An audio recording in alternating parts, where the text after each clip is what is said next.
Hi, everyone. Thanks for tuning in to our remote conversation, Aquí Para Allá, from here to there with Stephanie García, Gloria, Galvez, and Devon Tsuno. This talk was slated to be included in LA Art Book Fair's The Classroom and is presented by Seaton Street Press, moderated by me, Lindsay Buchman. I also want to take a moment to thank Printed Matter, Art Book Fairs, and David Sr. for organizing classroom programming. It's a challenging time for everyone, and I so appreciate the generosity for people being willing to come together to carry on with the LA Art Book Fair online.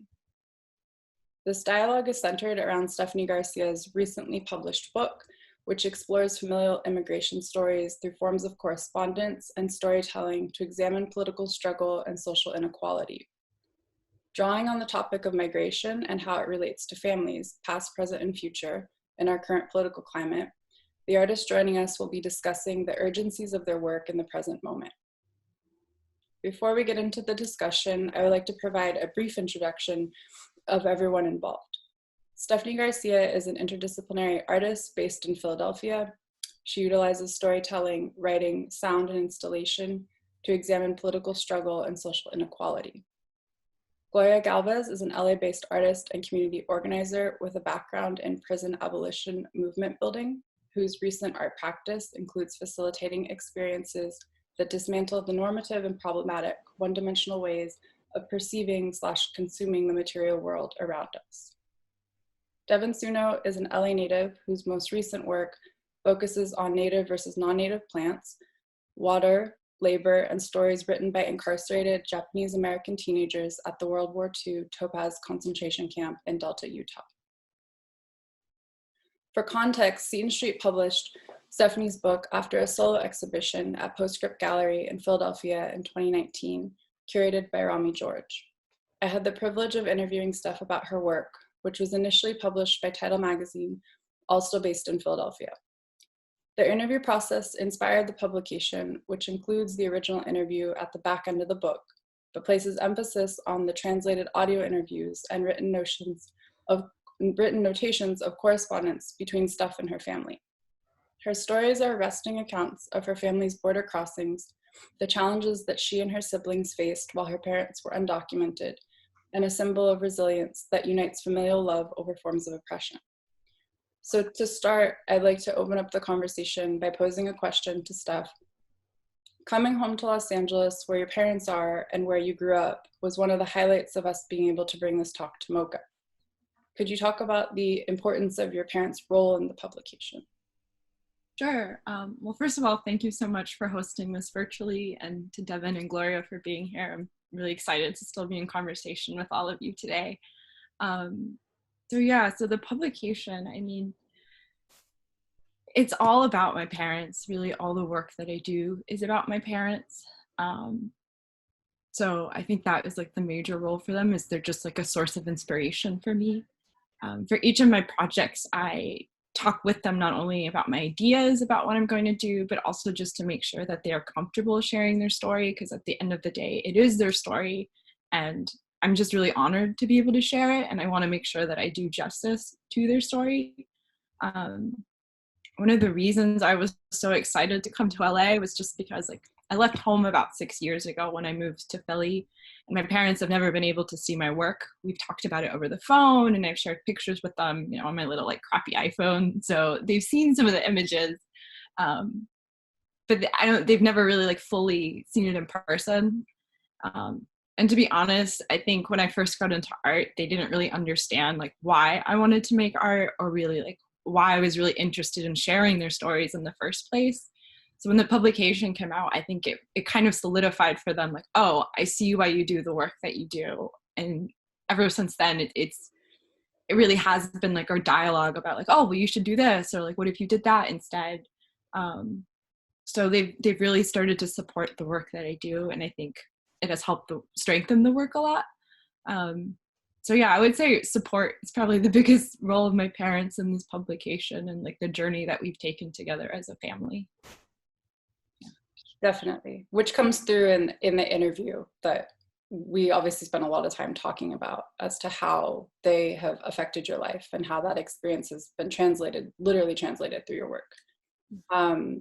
When we spoke, we talked about the date of September 5th in 2017 as marking the day that DACA would have been repealed, and your decision to be making work about undocumented immigrants and to agitate against the government's mistreatment and how hateful rhetoric of marginalized communities had played out. Could you speak about your experience of how people have shared their stories with you as a response to your work? Sure. So a lot of the time people approach me after a show or just because they've heard of my work through somebody else. And it's in some ways, it's so crazy to me that they'll meet me and then they'll just openly share their life story with me. And it's really humbling and honoring to just have that space with them for a moment. Just, they tell me their story about like them as an immigrant, their parents as an immigrant, their neighbors as an immigrant, among like all these various connections. And it's just really heartwarming, and it can be very emotional to be in that space with them because I want to help them so much, or, I want to share their story, but I also want to be very careful in that, to not exploit people. So a lot of the time I don't make work about that just because it seems like such a humble and like intimate moment. I think for me, sometimes people will point out things in my work that they really strongly relate to or connect to. And for me, that's like the best praise I could ever get, because yes, I am making this work to share these wonderful stories of all these people with the world, but I'm also making it for the people that haven't had their stories shared with others. Because as a kid growing up, there were many times that I went to museums and I didn't see myself reflected. So it's really nice to like see someone else like relate to the work. Definitely, which I remember from your exhibition. As young, you had relayed that a group of students had come through, and that moment was maybe more powerful than like the average gallery experience, that really resonated with the work. Yeah, great, thank you. And we'll circle back to more questions about how this experience has played out for you. Gloria, I want to shift over to your practice and ask you a bit about the work that you had done when you were in residence at the Women's Center for Creative Work, where you worked collaboratively with Critical Resistance, a grassroots organization working to build a mass movement to abolish the prison industrial complex. During this time, your work was examining carceral frameworks to dismantle material and abstract forms of imprisonment. Could you talk about how immigration rights are entangled with imprisonment within your work with organizing? So with organizing, like I organized with Critical Resistance for a while, and so one of the first and foremost important ways that Critical Resistance's work was tied to the immigrant rights movement was that Critical Resistance had solidarity and organizing relationships with the orgs that were addressing these issues. Some of the orgs they worked with are Immigrant Youth Coalition, Families for Freedom, and Immigrant Defense Project. There's several other ones. And I think in keeping this relationship and dialogue, it's very important because it allowed Critical Resistance to include like an intersectional analysis of the prison industrial complex, which in the 90s, there was many immigration laws that went into place that directly connected law enforcement and ICE together. And this connection, these laws that went into place had a great impact in how the numbers of deportations and detentions were increased. So based on that connection, CR began to build connections of resistance that were directly joining with folks, in which we directly joined with folks, like heard their stories and like build movements and analysis and shared actions that address both the prison industrial complex and the immigration movement. And I think overall too, like both prisons and ICE, like, and policing and all of these like facets of the prison industrial complex, I think they really like thrive on like separating people and terrorizing people and having people feel isolated. And in the work that we did, like connecting and like being a source of support for each other and like building like larger connections that perhaps weren't even gonna happen at one point was very important. So yeah. Definitely. From that time when you were in residence, you also had the exhibition Going Bananas, which was a conceptualized, dematerialized prison.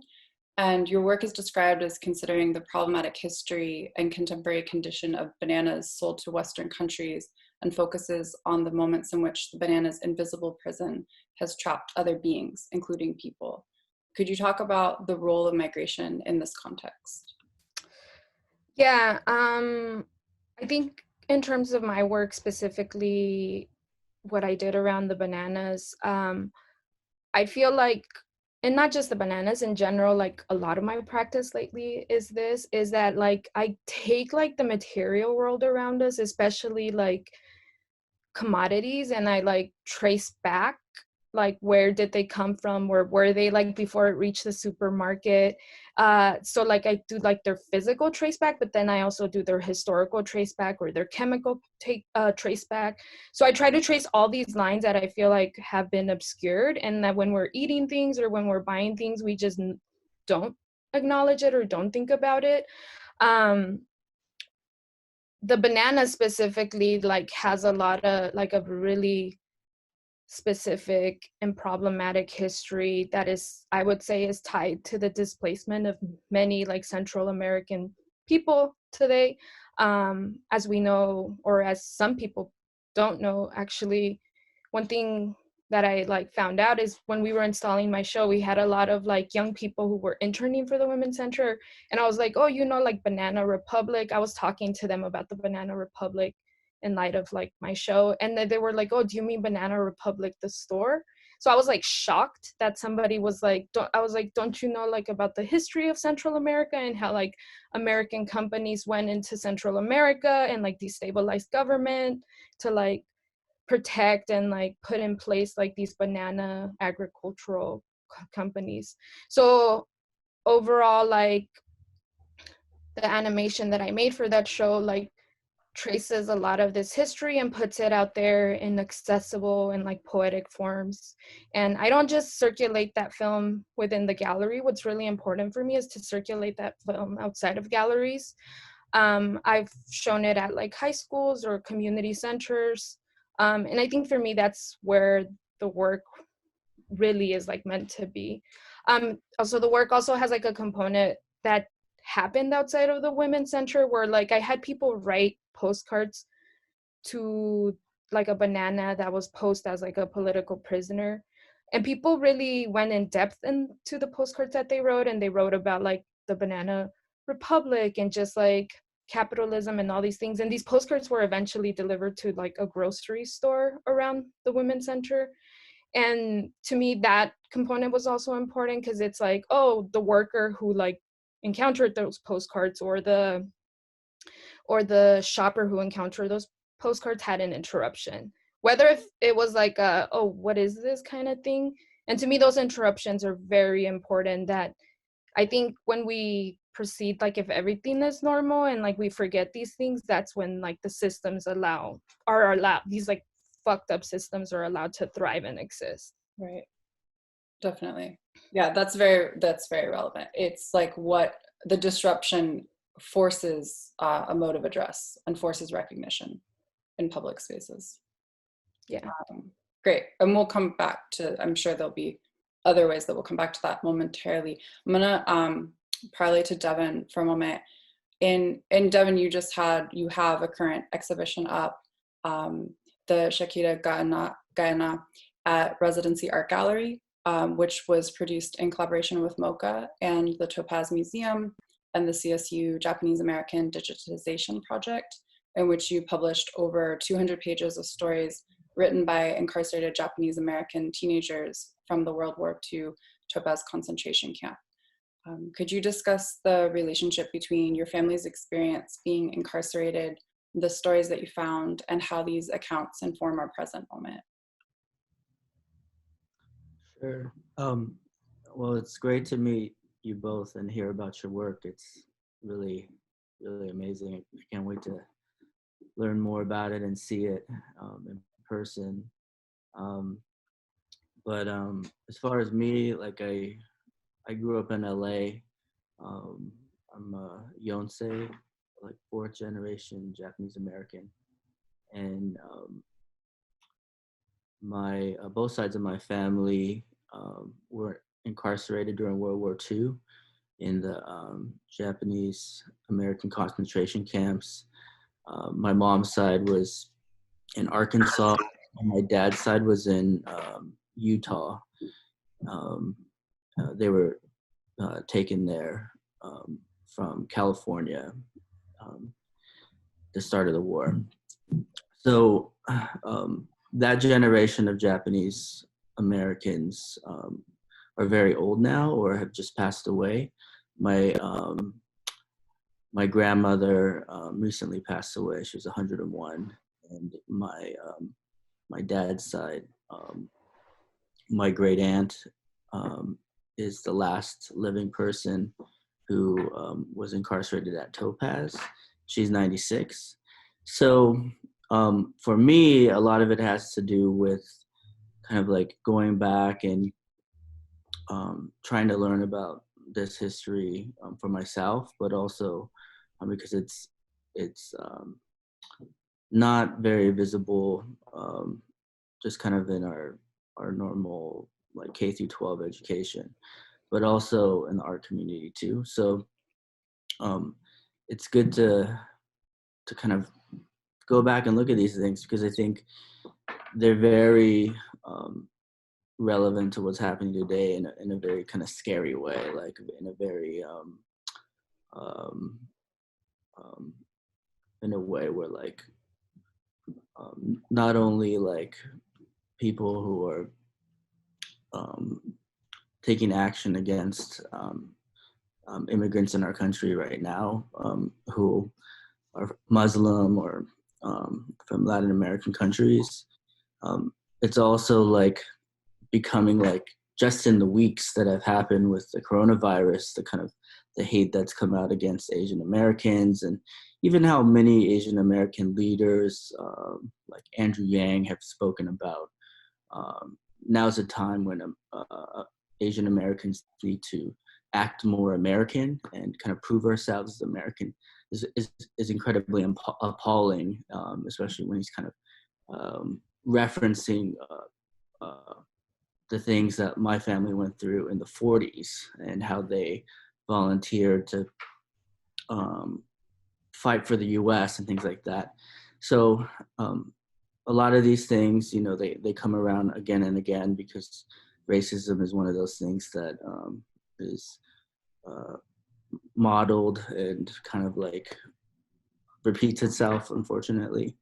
So that's kind of one of the reasons I've been challenging myself to be uncomfortable and learn more about this history. That's great. Devon, your work also engages with Los Angeles and its waterways, including the xenophobia hidden in rhetoric about native and non-native plants. This specifically seems to capture issues of migration. Could you discuss how otherness plays out in your work? Yeah, I mean, like growing up here, you know, looking at the landscape, it just kind of it is what it is. You know, it's like home, it's normal. I love it and I hate it or whatever. It's just, it kind of is what it is. But as I started to get older and I started to travel and go to other countries and I would come back to LA, I realized, wow, what a unique landscape. You know, our landscape is really, really diverse, just like the people who live here, like plants from all over the world, you know, kind of planted in a hodgepodge way for almost no rhyme or reason. But also when you start to kind of excavate like why all these plants are here, why people's yards look a certain way, you know, you start to see that it's very kind of tied to the different people who live in LA. And also there's a tension there. I think that, you know, I grew up in LA like in the 80s and 90s, and I was 12 when the LA riots happened. And I really remember that tension, not just during the riots, but before and after. between different community groups. And so for me, when I think about like access to land and the places I like to be in LA, like you know, the LA River or Echo Park, or places where I grew up where I want to take my kid fishing. Even though I'm there enjoying the landscape as an Angelino, I'm very proud of the space. I always think about why it looks that way, and how it's changed over the years, and why it's changed, and how that's, you know, very deeply connected to gentrification and the way that immigrants have been treated. Yeah, Definitely. All of you, you know, in one way or another, I think have moments where your projects include implicit or explicit dedications to acknowledge countless people who are or will be marginalized, silenced, and erased. And this type of erasure is dislocating and suggests a kind of physical suspension between spaces. It seems, based on what I know of your work, and in Steph's case, I know your work much more closely because we've worked together in this way, but those connections to tension manifest materially, it seems, in all of your practices. And I'm wondering if someone could talk to the power of representation and rendering the invisible visible within art making, and how you do that within your work.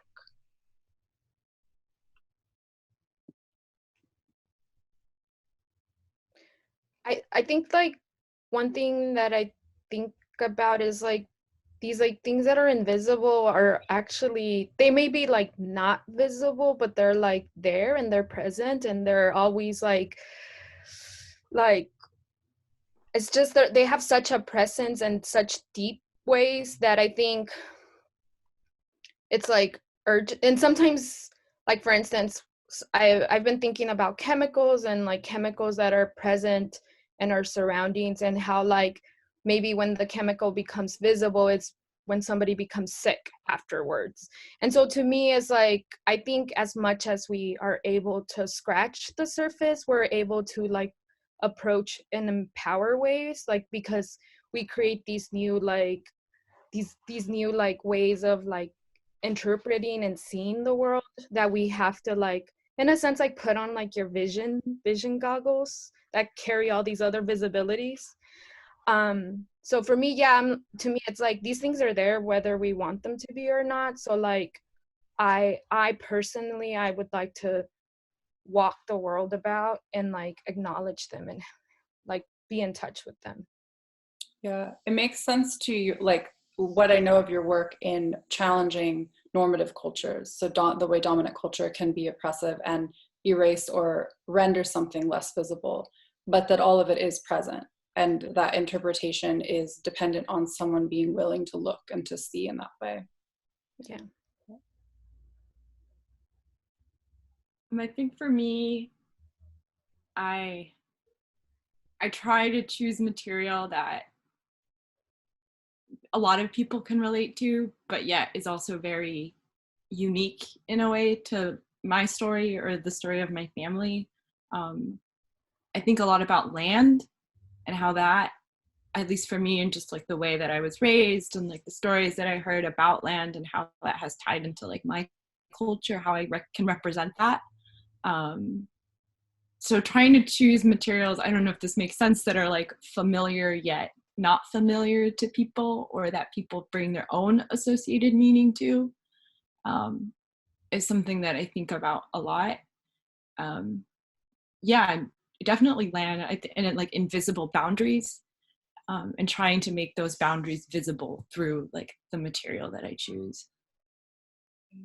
It makes sense in the title stuff, in the way in the Aquí Para Allá, that you have the suspension of space, the from here to there, that you were literally translating between boundaries of space and time, and that sometimes those spaces are physically manifest and other times they're cognitive. Yeah, and I think I try to do that with language too, now that like you've mentioned it. Thank you. Because I think apart from space and time, it's also memory, from like here to there, where I was like digging through like my childhood memories and trying to bring them forward into the present time. Because it is a lot of what I grew up as a child are still things that people experience today.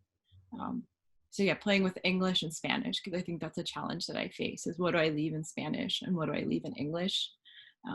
Because again, like, you know, I'm trying to share stories with like a wider audience, but sometimes it's really nice to leave things in Spanish because they are so personal and they kind of lose their meaning when you translate them. Right, which we experienced when we translated the book.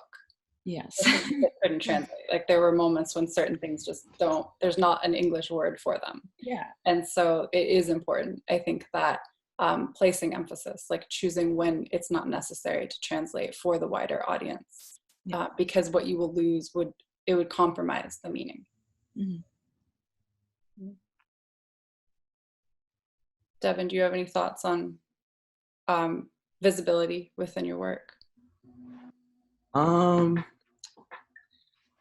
Well, I mean, I'm a professor that I teach art at Cal State Dominguez Hills, which is in like South LA, like kind of by Compton and Gardena and the South Bay. And being over there, I feel very responsible, you know, as like somebody who works in an institution, to really challenge myself to think about institutional racism and, you know, how we all participate in it and how we all make concessions, but also how we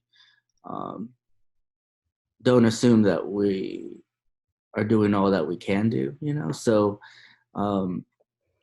working with MoCA, which is, you know, big art institution in LA, and working with my university and our Japanese American digitization project in the Topaz Museum, I was just like really thought about like how to do that in a responsible way, to talk about and use the resources that I have as an artist and the opportunities I have as an artist to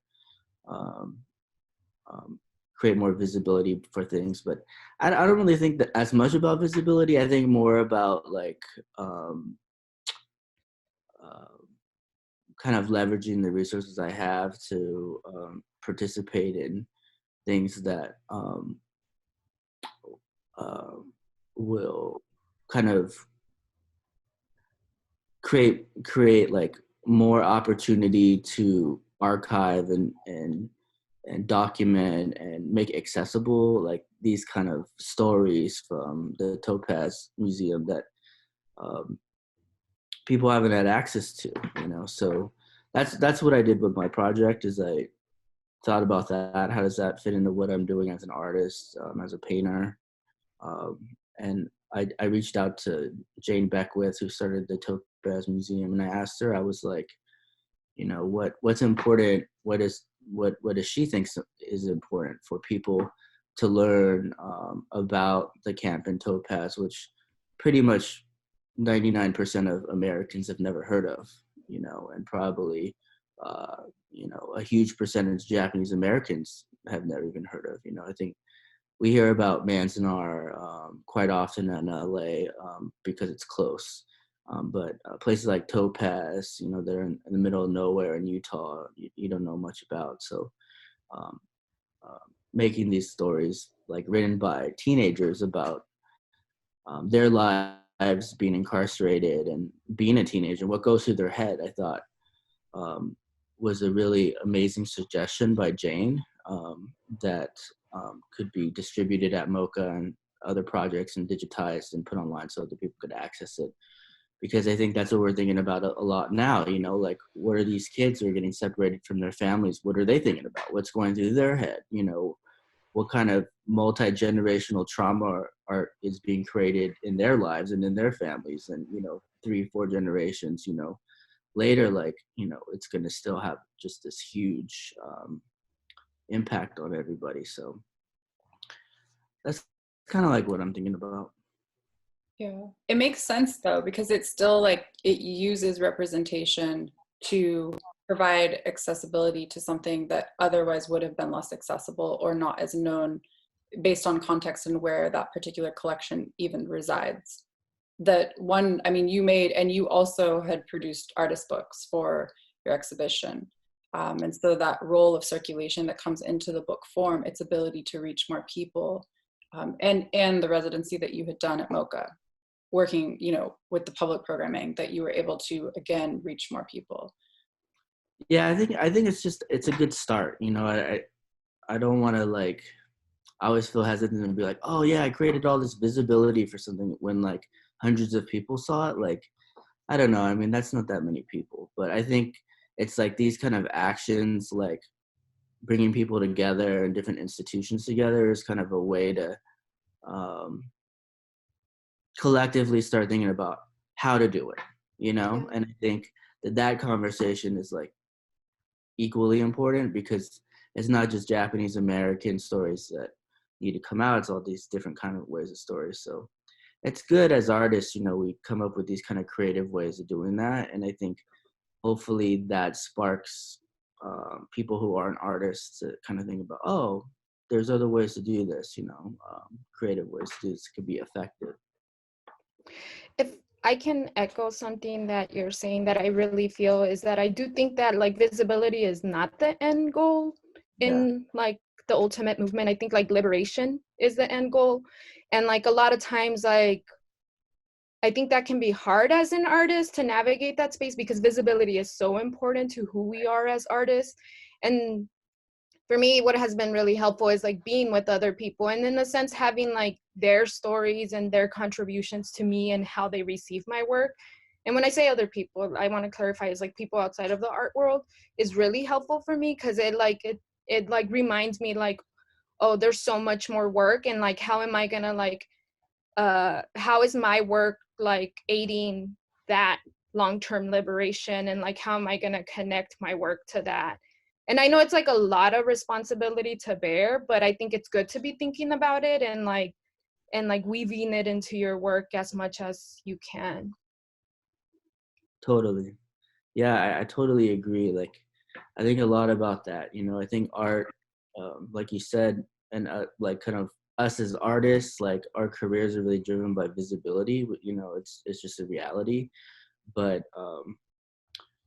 you know, when I decided to become a professor, you know, like I hate to say it, but I am part of the institution. You know, like I'm part of that mechanism. So I think trying to kind of chip away at rewiring how that all works is really more like, for me, like more of a long-term goal than people seeing or reading one story or seeing one artwork, which is great too, but it's like you said, part of like this bigger thing, which is liberation, right? And freedom, right? Yeah. Yeah, I totally agree with that. Just like changing the mentality of, I don't know, where we exhibit art or who art is for is something that I think about a lot. Because it's true, like I exhibited in a white gallery space, and I'm so lucky and fortunate to have had that opportunity. But I mean, still I am catering to like a certain group. So how do you change that, you know, conversation and who's allowed in those spaces? Yeah, it's one of the really challenging parts, I think, of what we do as artists. And I, like Devon, I am also a professor and attached to an institution and have privileges because of that. And I think it's complicated as to how do you then create space and center other voices and not abuse the privileges that one has. And it's never simple, like you don't just have answers for it. And it ends up being rather messy. But I think publishing, one thing I have seen in publishing, and part of why I started this press, was to provide space and platforms for circulating work. And circulation is a way to reach more people than, say, the gallery can. That's one advantage to making a book, is that a book can technically travel in spaces that artwork in a gallery cannot. Yeah.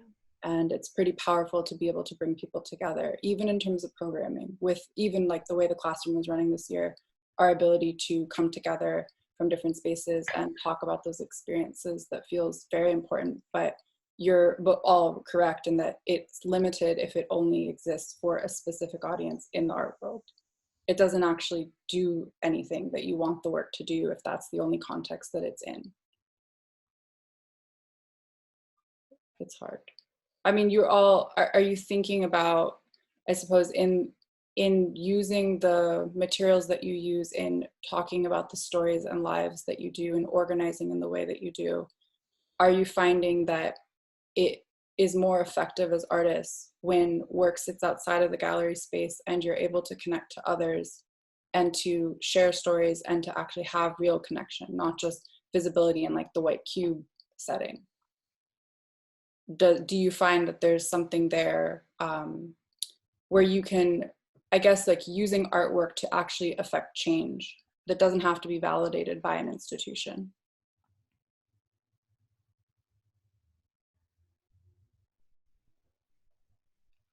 I think like for me, I feel like it's like dualities and multiplicities within my work.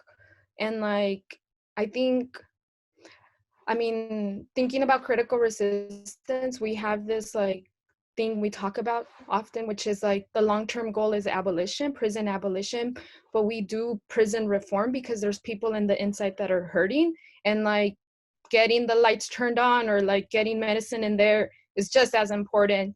So I think in that sense, like my work kind of functions the same. Like, for instance, like I was a visiting artist at CalArts this past semester, and I like was teaching a class about art as resistance, and I took my students to like these community centers, and we were like I collaborated with another professor, and we were like exposing them to these spaces. And out of that field trip, folks like one of the students ended up starting a program where they taught some art classes. And to me, like that is obviously like not the end goal of liberation and stuff, but it's so important, and like the bond that she's building with them is like important, and she's like creating this communication with them. And to me, that is just as valid as the long-term goal. And like I think, yeah, like my work can exist in these problematic spaces, but it still can resist. But I think it for me personally, like I needed to have these other like lives outside of that. I can't, even as an artist, like I feel like sometimes I don't want to think of myself as only an artist, because that can happen for me sometimes. And I'm like, oh no, I'm an organizer, or I'm like a runner, or I'm like a mycologist. And to me, having these other identities are very important for me personally. So yeah, to me it's like, yes, work can exist with, it doesn't have to just be like work for resistance, but I think as artists and works of art, I think this multiplicity is like important. Yeah, I I have this show up right now at a commercial gallery in Inglewood called Residency Gallery. It's operated by a dealer named Rick Garzone, and it's been a really important, I think, component of my project, showing at a commercial gallery owned by a Black dealer in Inglewood who grew up in LA. And I think it's kind of, I think that's not the norm, right? I mean, most galleries aren't like that. Most galleries don't show all artists of color, but I think for me, it's also important to kind of participate in that area of the art community too, that commercial art galleries, white cube spaces are also kind of part of our some of our identities, mine in particular, because I'm a painter. But I think that it's kind of when the layers of different types of audiences and institutions and communities and organizers and activists and researchers kind of like layer together for me. For me, it works more powerfully in tandem with the way that I work, and also kind of my identity. So I've always kind of naturally gravitated toward non-white cube spaces, and it's been a lot more comfortable and easier for me. But I think that's because, you know, those spaces are more familiar and more welcoming, but I still don't dismiss the other side of it. I think there's a lot of value in, for me personally, showing in commercial galleries and selling work, and there being an economy around the things that I make as being valuable, and, you know, feed my family and things like that. Yeah, I think for me, yeah, like similar to Gloria, I think art is just like one thing that I do, and I try to supplement it with a lot of things. So I mean, my day job, I'm an engagement coordinator here in Philadelphia, and I redesign public spaces. And a lot of what we try to include in engagement is like arts engagement. So like capturing the history and the narratives of the people that live there. And though that's not directly my practice, it is tied into what I truly believe as an artist and just as a person. So really trying to focus on like incorporating stories and art into, you know, city planning or urban planning, because I think those are very important, and I think they're oftentimes considered separate, which I really don't think they should be. So I think for me, it's trying to navigate that line between like, oh, well, the art world's over here, and like the rest of the world kind of is over here, and it's like, they're not, you know, as artists, we reflect the world that we live in. So how do we tie that together? I think also for me, something that like I think a lot about is like bottom up politics, and then top down, like top down politics and things like that. Or it's like you have policy up here, and then you have everyone doing like community organizing and grassroots, but it's like you need both, you know, working in tandem, as you mentioned, you know, to actually like make tangible change. So I think those are things that I think about a lot. And I think one more note too that just like came to mind that I was thinking about is that, like, you know, like the community centers that I work with, like they have artists, and these people, like they have amazing art practices, but I've realized like, oh, there's many like art worlds. They live in an art world that's outside of this like museum art world or like CalArts art world. And I realized like, oh, I see like some art worlds have more resources than others. And to me, like, and you were talking about like rewiring, like I think about rewiring a lot and like smuggling out things and stuff like that too. And so I think like acknowledging too, like what the heck, like this art world gets to hoard all the resources and like exclude certain people. Like, no, I deserve to be here, and I deserve to be me, and like also bring in people and like stand up to you and like, you know, break things if I have to, kind of thing. But yeah, I think it's really easy to be like, oh, f that part of the art world, you know what I mean? And because they have all the resources, and they have all the money, and they have all the access and all that type of thing.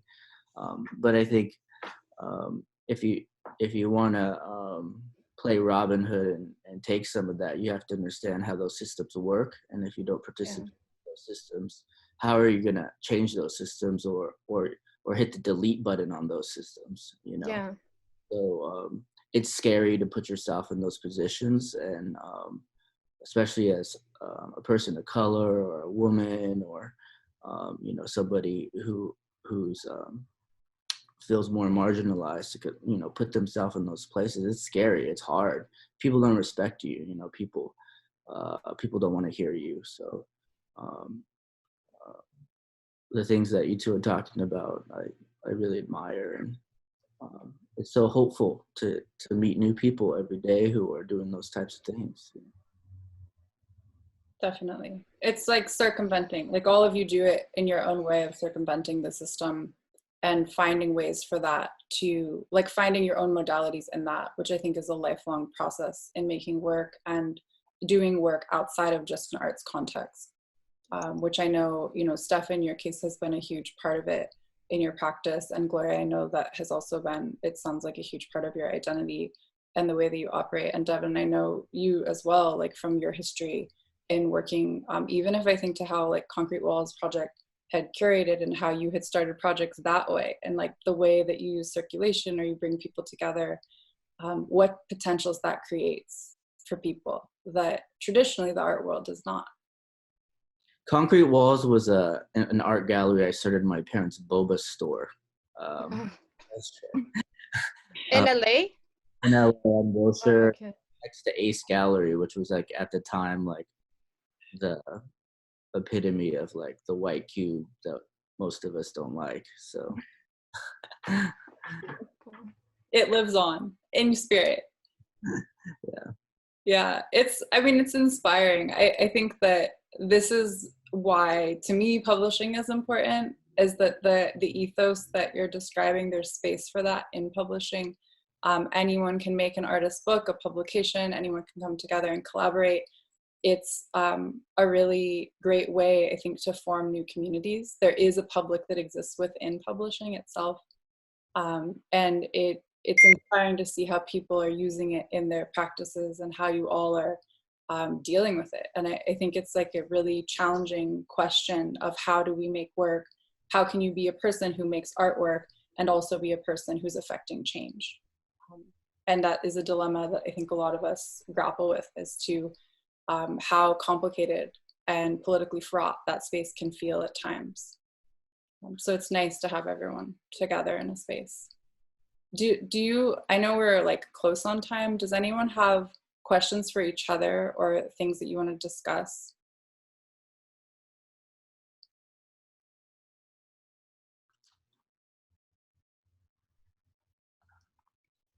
I don't know.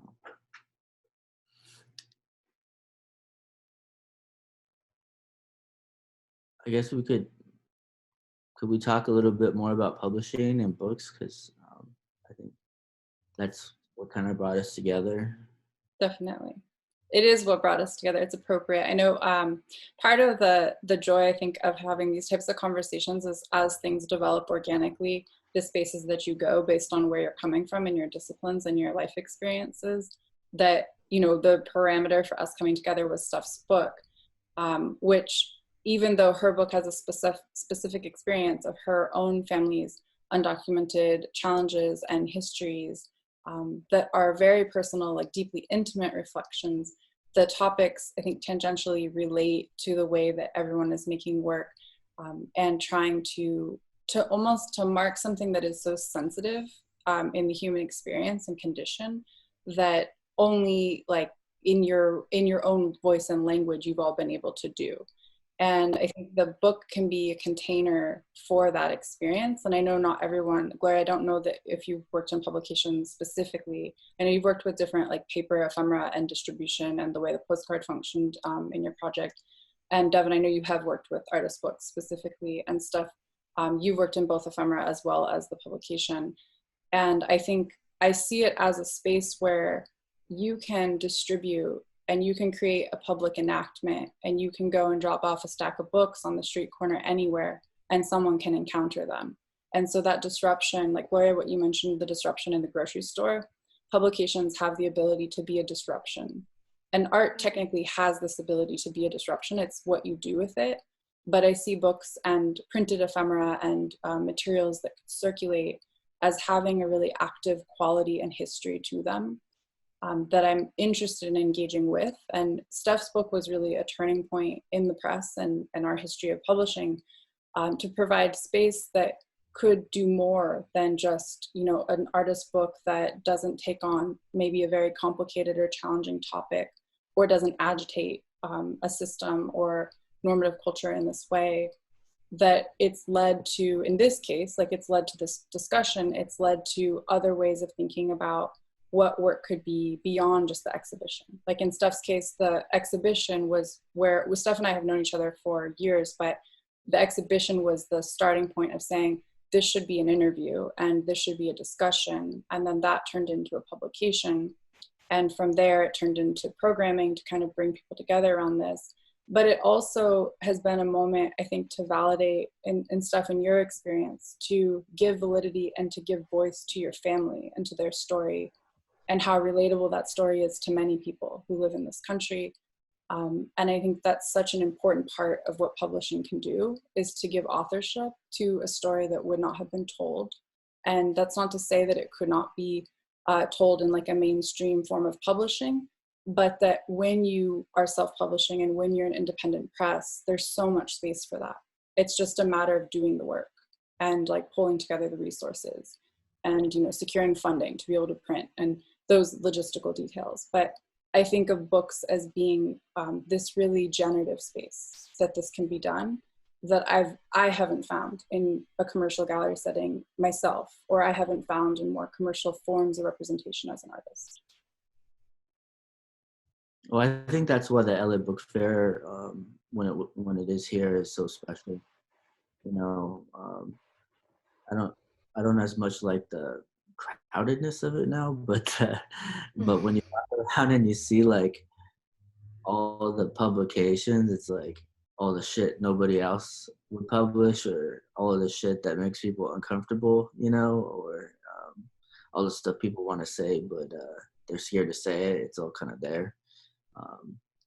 So there's a big void with not having it here in LA this year. So it's great that there's still some type of things happening online like this.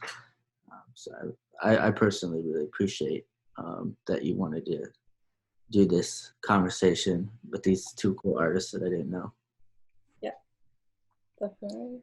I think, like, because you mentioned about like books having the capacity to get to places that shows or other things, objects can. I think that's really like important and true. And it makes me think of like Critical Resistance has a newspaper called The Abolitionist, which they circulate inside of prisons.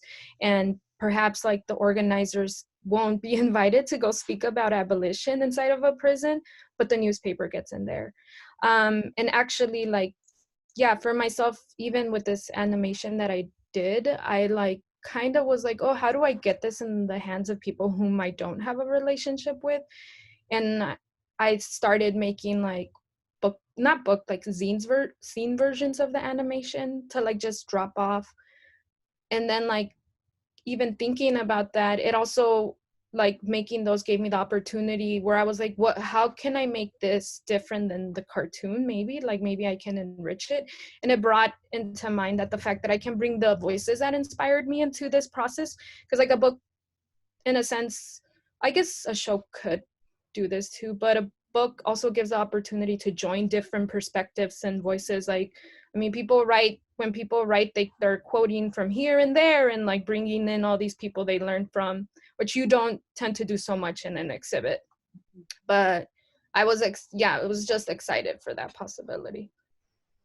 Yeah, I think for me, books also, like as you're like independent books, it's like you get to control your own narrative. Because I mean, working with you in the press was like awesome, because you guys were like really open to anything, and there were points where I'm like, I don't know, like should I say this or not? But I mean, I knew that I wouldn't be censored, which was like really, really lovely. So thank you for that.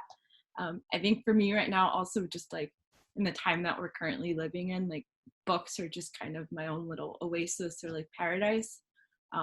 And being able to like share books with family, like my family right now is in Los Angeles, I'm in Philadelphia, like being able to read the same book, you know, there's still like that sense of connection. It's been something I've been thinking about a lot. It's just, you know, about books about that I read as a kid or that we read as a family together, and the places where we read those books together and where I'm reading them now is so completely different. But it's just a way of connecting us still, which is super, super nice. So but I'm excited to share this virtual space with all of you now, even though I wish I was in LA with you as well, under different circumstances. Definitely. Yeah, I know. It's a different experience, I think, doing this digitally, but I so appreciate everyone's willingness and insightful feedback and introspection on the work that you make. And I think that hopefully there's another opportunity in which we can come together and convene in person and with projects and things, you know, that people are working on materially as well. It's completely relevant. I mean, I think that is maybe the role of publishing today and what we're seeing. And, you know, printed matter has had a very large footprint in it, and the programming, these types of opportunities that come with it are wonderful for publishers and wonderful for artists to come together. But ultimately, it's what the work does and where it's going beyond this moment. And I think, you know, you all will all keep making work and doing what you do. And that, yeah, the printed form of that really does have the ability to move throughout space and communities. That I think is the importance. I think if I center it back to Devon's question or prompt to think about what this space can do, that the publishing factor is huge for changing the way that we perceive information and for being able to see. So I appreciate, if anyone else has any last comments, feel free. Otherwise, I think we will wrap it up. It's great to meet all of you. Yeah. Thank you, everybody. Yes, thank you all. Thank you so much for joining us. And I'm so glad that we could do this remotely. Likewise.